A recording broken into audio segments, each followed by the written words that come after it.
I'm Justin Davis, and this is Drone Camps RC.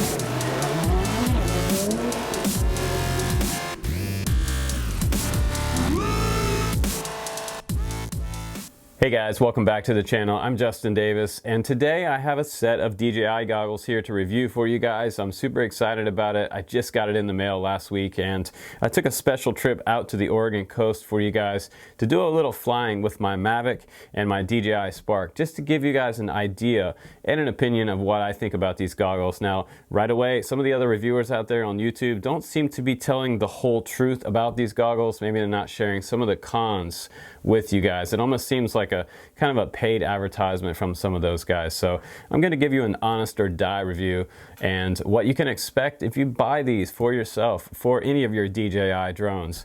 Now keep in mind, these do not work with other race quads, so if you think you're going to pair these up with some other type of quad, they only work with DJI. That's one of the biggest things about these. So they're specifically for your DJI products. But there's a lot of good stuff about these goggles, and let's go ahead and jump right into it, and I'll share the good and the bad with you so you can decide for yourself if these are going to be right for you. So let's just jump into this, guys, and I gotta tell you, one of the top things that I like about this set of goggles is the fact that this battery inside here does last for 6 hours. It's a very long time, and especially for DJI pilots, because you can fly your Mavic using only your transmitter. You don't have to use your phone with the goggles. So that frees up a lot of time for you to fly, mainly because our iPhones die really quickly with the DJI app. You're going dead after a couple flights. My iPhone 7 doesn't last that long, so I'm extra excited that I can fly my Mavic now without using my phone, and that's huge. Also, same thing with the little tiny Spark. If you have the controller, you can fly it from the controller only and just put the phone in your pocket. So that's a really big bonus for the DJI goggles. Now, if you're already into FPV racing and you just bought a DJI and you think, hey, I'll buy the goggles for my DJI drone, these goggles right here, these goggles don't work with FPV racing quads, so you're going to have some other different type of 5.8 transmission goggles to receive your FPV from your race quads. Now these don't work back and forth. These don't work with the DJI quads, and the DJI goggles do not work with the race quads. So now that you know that these aren't cross compatible, what are the differences? Well, these work on OcuSync for DJI platforms only, and these run on 5.8 gigahertz for standard race quad signals and frequencies. Now we'll talk about the real-time view versus both of these goggles. The HD3s right here, they get around 25 to 50 milliseconds, super fast frame rate. So FPV racers looking for the most real-time view, for that purpose, these are going to win for that. But these are mainly for aerial flying drones, and aerial drones fly a lot slower usually. Sometimes you're in cinematic mode and you're going super slow, and these get around 110 milliseconds of latency. Now you're looking at the lenses of both of these styles of goggles, and they do look similar. They are both individual screen type goggles. They're not a big mono screen in the middle.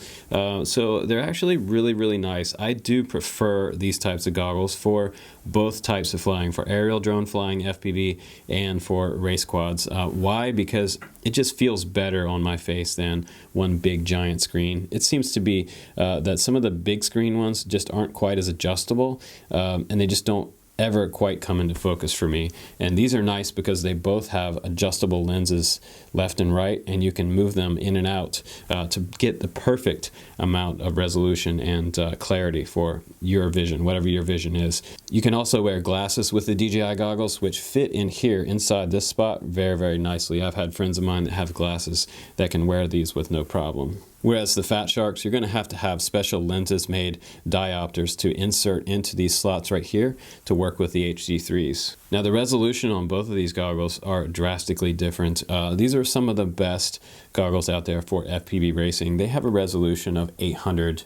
They are 800 by 600 pixels wide, so they're some of the top highest resolution FPV racing goggles you can get out there. Now the DJI goggles, that's where things start to look really, really good. They made sure that the resolution on these were high, that you guys would be impressed with it. Those are 1920 by 1080, and they are going to stream from the drone at 720p, but they do stream different qualities on each different drone out there. They were specifically made for the Mavic, and you can get 720p at 60 frames per second.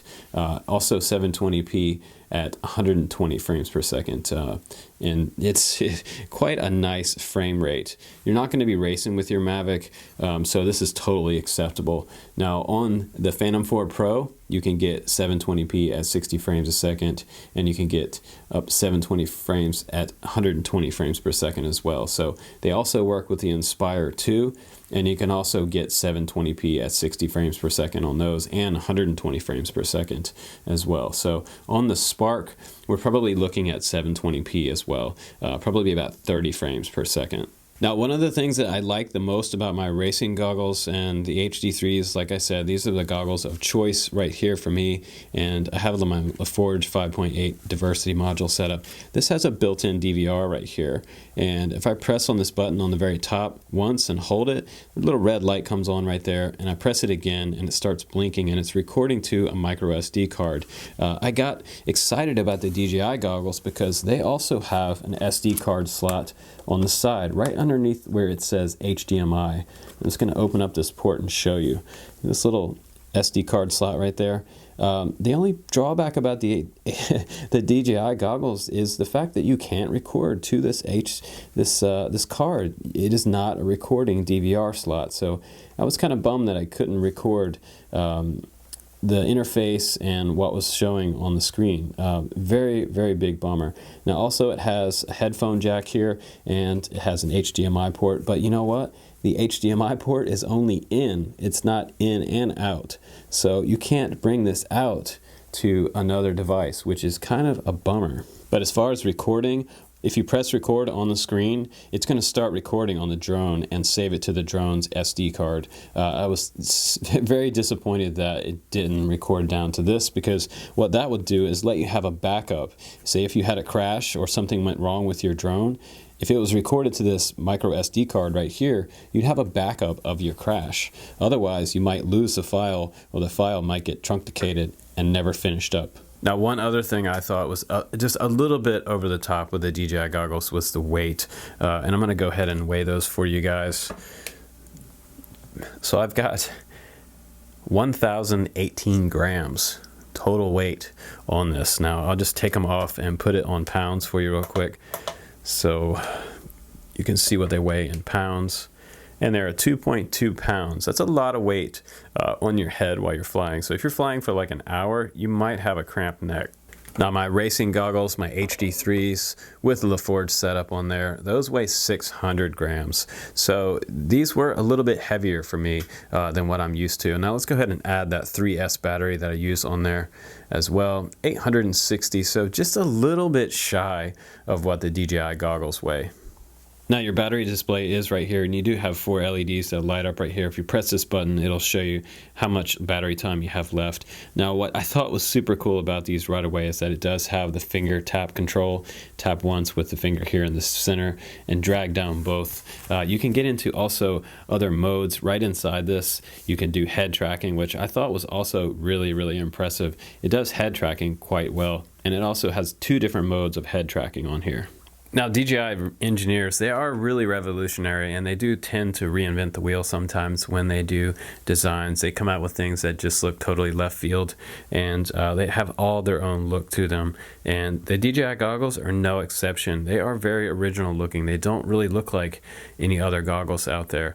They do have a push button release on the very top, so you can break these down for travel, and they come right out. The battery is actually stored up inside here, and they're chargeable by the little micro USB port right here. They just plug into the wall, and this little LED status right above the port is going to let you know when they're all done. And on the very back of this band, it is adjustable. And one thing was, though, that I would bring them out like this and they would fall back in. So I wish that once you screwed it out, they would stay in place. But see, if you just push on it, they just kind of fall back in place. So you really have to wait till you have them over top of your head to make an adjustment. Otherwise they sort of fall back like they're doing right there. But for an honest opinion about this sort of halo setup they have here, this headband, I think this is just a little bit heavy. They probably could have done away with this design, maybe just added some type of strap on here. It would be cool if they had some kind of attachment on the side that let you use either this or an external battery and a strap, kind of like our FPV goggles for racing quads. Now, like I was telling you before, they do have interpupillary distance settings on here. So if you look on the very bottom, there's a little wheel right here. And if you press it back and forth, you can adjust to where they come in focus specifically for your eyesight. Mine were closer to the center. So you guys are looking at the very bottom of the goggles, and this is the back button. So if you go out into a menu, you can kind of feel this. It has a little divot on it, and this will let you go back out of a certain menu. Now the next one out has a little bump on it, and this is your function button. If you press this, it'll bring up the functions on screen, and then you can use your finger on the side to navigate and tap to make a selection. Now just below the function button, you have your linking button. You're going to hold this down when you're going to link this up to your Mavic. Also below that is a little LED light that blinks to let you know that your link status is good. This should come on green. Now the FN button here, that function button, is very useful because if you press this, you can bring up the focus center crosshair on the screen, and you can go ahead and focus your Mavic, whichever particular DJI drone you're flying with. Now the part that I really didn't like the most is the activation process, and that took me like 4 or 5 times to get that right, and I'm pretty versed with DJI products, so this is something that kind of bothered me. I open up the DJI Go app, the Go 4 app, and you go into the assistant and you say activate goggles. You go through the menus in here, and you're going to have to press the link button, which is located right here on your Mavic, and this will light up once you press it, and then you'll be able to start the activation process. But make sure you're connected to your home Wi-Fi, and it's going to go ahead and link up your account and activate your goggles with your account. But I had to say, I got to say, I had to try like 4 or 5 times, so it wasn't like a super cut and dry process. You can also hook it up to your PC, and you can use DJI Assistant too. So you can download that if you go to DJI's website, dji.com/DJI Goggles. It also supports Windows 7 or later, or OS 10.11 or later. Now, while I hold the bar like really high for these, I have to say that they are pretty awesome. They are way different than my race goggles. Better resolution. They're a little heavier on my head, but the immersive feel, I really like it a lot for flying aerial drones. Aerial drones is what these are all about. And that experience is absolutely phenomenal. It feels like you're sitting in an IMAX theater. So the experience is there. It is definitely exciting. And I think I'm going to continue to use these with my Mavic and with my DJI Spark, as well as my Phantom 4 Pro. I'm definitely going to be using these probably more than just flying with my phone, mainly because you can see what you're filming way better, and you can line up your shots perfectly without having to kind of fight with the sunlight. And that's been the biggest problem with using phones for the last couple years with DJI products, is that you can't ever get a sunshade good enough on your device to be able to see perfectly what you're shooting. So you're always kind of squinting at it or putting your head really close to your device. So that kind of aids that problem. So this is a really nice step forward for DJI drones, and I think this is going to be definitely a flagship product for them coming up. So I think it's worth the $449 for what you get in this set of goggles, but don't expect to use them with your race quad. But guys, let's go head out to the beach and the coast of Oregon now, and let's give these a flight test, and I'll give you some final comments on what I think about the DJI goggles. All right, so we found a nice place to fly with our goggles. No one's around, and we have a huge wide open beach right here. So putting them on for the first time right here and checking out the resolution at the beach looks awesome. All right guys, come fly with me. We're gonna go out and fly FPV for the first time with a DJI drone. I have never actually FPV'd a DJI drone, so I'm taking off line of sight because the rotors are quite big, and you don't want to take off inside the goggles because you could hit yourself or somebody else. I'm just feeling this out for the first time. This is so cool for me because I've been flying with a phone and a tablet for around 5 years, and with FPV monitors before on 1.3, and we always had to have a sunshade, and it's really difficult to frame up your shots. Anybody who's a veteran aerial photography flyer knows that we've fought with the sun for years, and I think the biggest advantage of these goggles is the fact that I'm not fighting with the sun at all to see what I'm doing right here. Once I'm up in the air and I have these goggles on my face, there's a tiny bit of sun leak on the sides, maybe because my head's a little bit smaller, but I can really see what I'm doing. And it took me a little bit of time to get used to this touchpad on the side, I won't lie there. But being able to set up my frames like this and just absolutely see what I'm doing in a really nice crisp resolution, just like made the stoke factor super high with this set of goggles. Now I'm getting in kind of low right here, coming closer into the seagrass, and I feel like I can see everything, even at the ground level, really, really well. So I was just testing out to see how close into this grass I could get in a comfortable height above the grass. I could really see what's going on the ground right here. So I was able to get so close in. And with a race quad, normally I can fly over this type of terrain, but it's going to be at much higher speed, and I'm not going to see those ghost branches quite as well, since these are in a really nice resolution. But for photography and video, this is absolutely a must if you're going to do any type of cinematic shots or professional photography. These goggles are actually perfect for that, in my opinion. Anybody who wants to control their shutter and go in and change up the resolution or do anything, any of your modes are all accessible. And I think the biggest benefit of this setup is the fact that I don't have to use my iPhone and my smartphone with it. So these goggles last up to 6 hours. So that gives me tons of battery time, tons of flight time without worrying about my phone dying. Right there you can see I don't even have the phone locked into the controller. So this is the perfect experience for really any DJI drone, and they're made for that, and it's a perfect, awesome experience, and I really like it. So I'm going to keep my goggles, you guys, and I'm going to use this on my Phantom 4, and I'm going to try them out again on my DJI Spark, because they're now working on the DJI Spark. So thanks again for watching this review, you guys. I had a ball with the DJI goggles. I'm Justin Davis.